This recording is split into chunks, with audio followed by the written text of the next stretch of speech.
Fly me to the moon. Let me play up there with those stars. Let me see what. So, anyway, what? I got. That touches all Alzheimer's, doesn't hurt the newness of the relationship. Yeah. Every day's new. Who the heck are you? Oh, and I never looked back. I mean, I don't think I ever wavered. Do you? I was still weird. Oh, well, to be sure, there were a number of disagreements and threats to leave on both of our parts. Mm-hmm.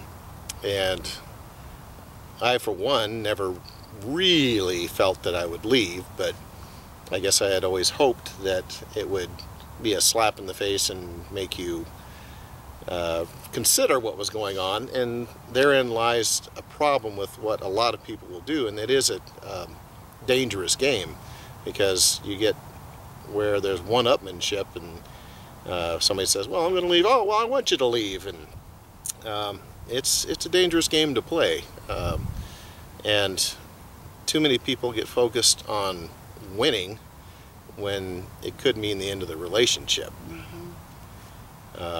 So you trade your pride and ego for love, basically. Right.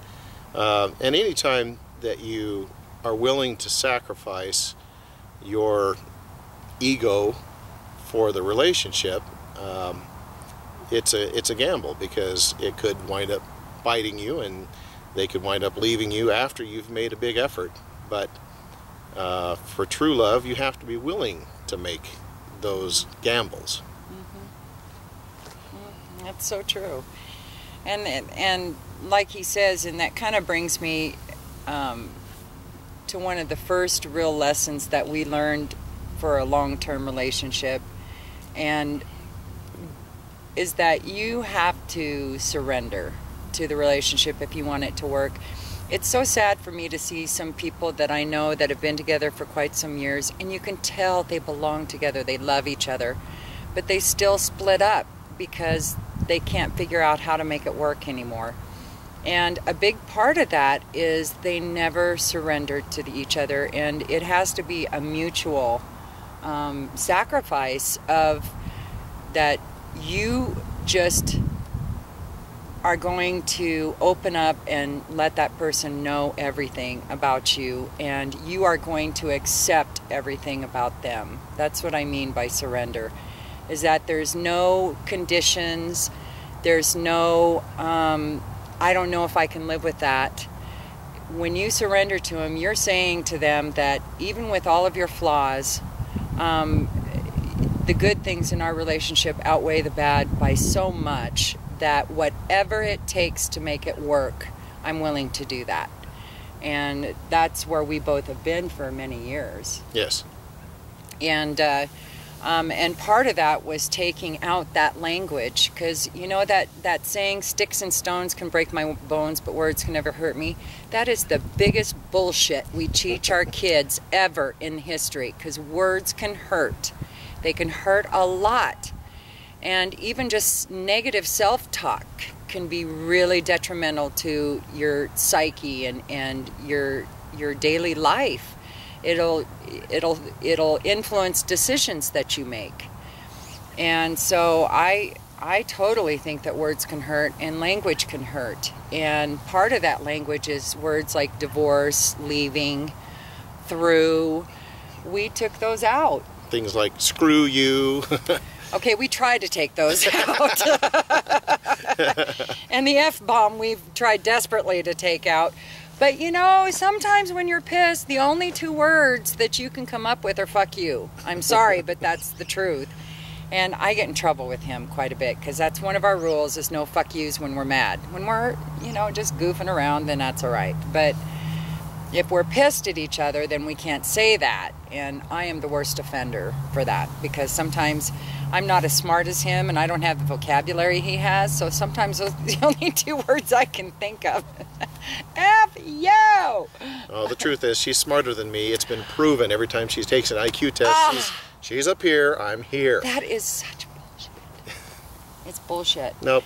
And IQ tests don't mean anything anyway. See, she's just trying to keep the sisterhood so that they don't get upset with her by outing the fact that they're all smarter than we are.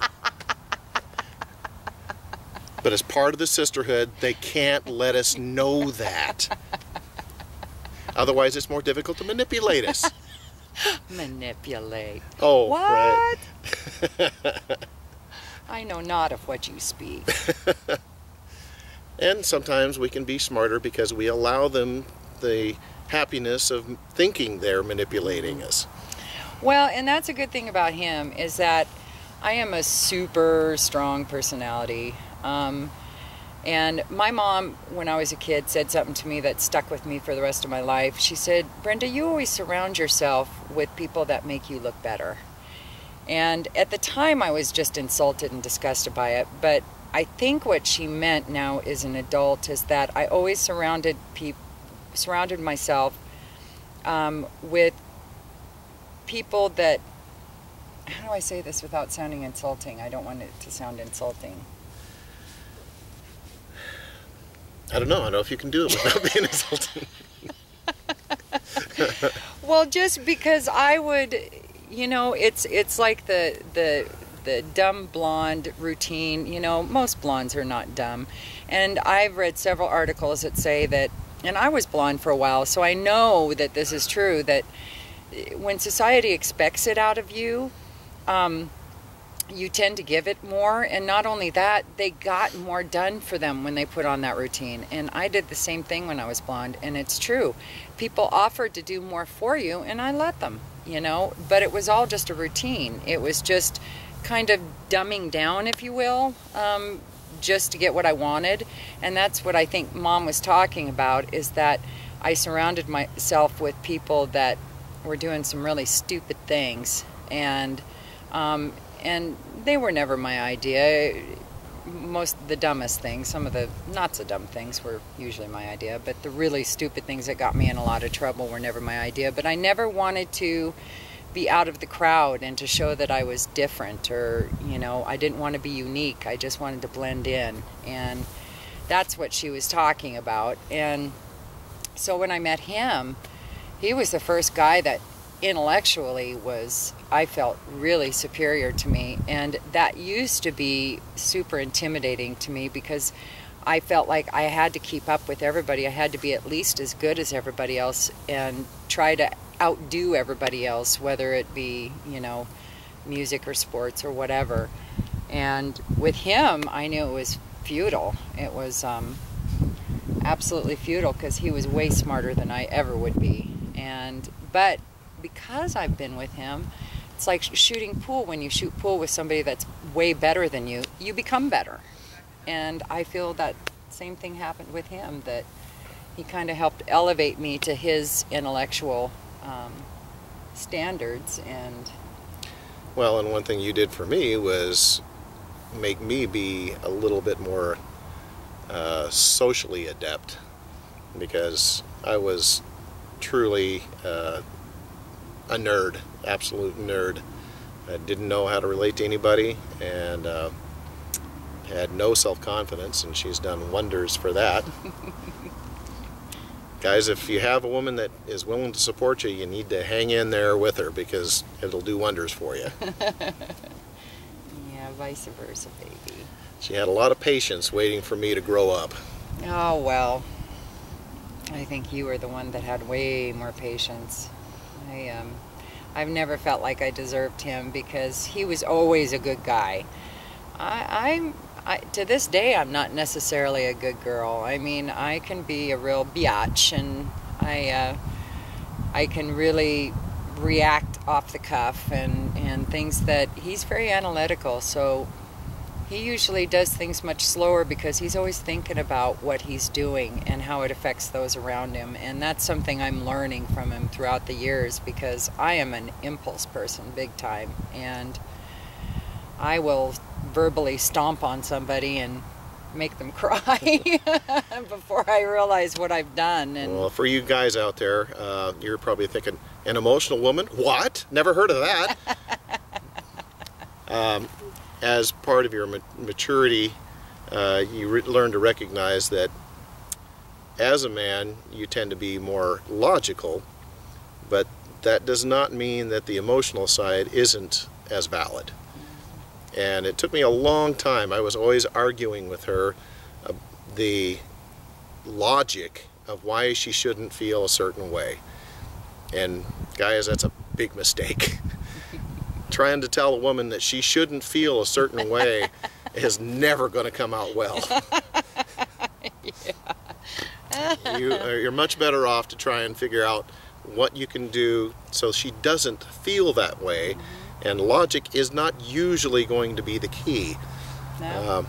Women do tend to be ruled more by their emotions, and that doesn't mean that it's less valid than the logic that most men try to use. It's just different. And if you're going to be smart, you need to learn the difference and learn how to work with the emotional side. And hopefully they will also learn to see the logical side to a better degree. And I'm much less emotional and much more, I think, logical than I was 10 Oh, years absolutely. ago. Absolutely. Yeah, he was even, once he got it and he realized that I am an emotive creature and that in order to communicate with me, when I'm really emotional, he can't be analytical. He's got to let some of that emotion come out, whether it be empathy or whatever. But he was so good at it, and he still is, that he would sit there and, I mean, like once a week, something would trigger me and I'd just start crying. I just hated it, but I did it. And it was cathartic, and it was just, I didn't necessarily understand why I was crying, but I just knew I couldn't stop until the process was completed, you know, a few minutes of crying, and then I was fine for another week. And he recognized that. At first it just disturbed him to see me upset, and he'd get pissed because it was something out of his control that he could do nothing to help me with, and that's what he was pissed about. But of course I interpreted that he was pissed at me for being emotive. And so there was just a big communication gap there. But once he got it, then he was much more empathetic and understanding that, oh, honey, you just need to get out of your system, you know. And then it was like they happened less and less and less. And now I rarely cry anymore, unless it's stupid Discovery Channel and some animals getting eaten by another one, and then I have no control over that. Or those damn Humane Society puppy commercials with the skinny, beaten, hurt puppies, and oh my God, I can't look at those either. So, but other than that, I'm much less emotive. And then he knew there were days that I did not feel pretty, and that I needed to, he'd be like, do you need to go strut? And I'd be like, yeah. So I get all dressed up and we go to the mall, and he'd walk behind me, and he would let me get the cat calls. Because I always got, you know, a stare here or some guy, you know, there. And then I was like, okay, all right, somebody still thinks I'm pretty, so we can leave now. But that And was as much as she denied it at the time, I was always seeing guys walking into walls staring at her. Oh, no, it wasn't me. Oh, yes, it was. I saw where their eyes were looking. Well, I mean, you know, I knew if it was the obvious, you know, whistle or whatever, and usually I get one or two of those and I'd feel better and we could leave, but he claimed there was always a lot more. But there's one that she does know for sure happened. That was a wreck in front of our house when she was out washing the car in a bikini. Yeah, that was a long time ago. That hasn't happened lately. But it happened directly in front of our house, so there's little doubt what was going on. Yeah, and it was our neighbor too. Yeah, but he was always staring at me through the window, so I mean, it was not that surprising that that happened. But anyway, I really appreciated those days that you let me strut without taking offense to it or getting jealous of it or feeling like I was neglectful, you know, to you emotionally. I really appreciate that. We'll be back and for some more relationship stuff. So anyway, I sure appreciate y'all, and I hope you enjoyed the vid, and I'll talk to you soon. Okay, peace.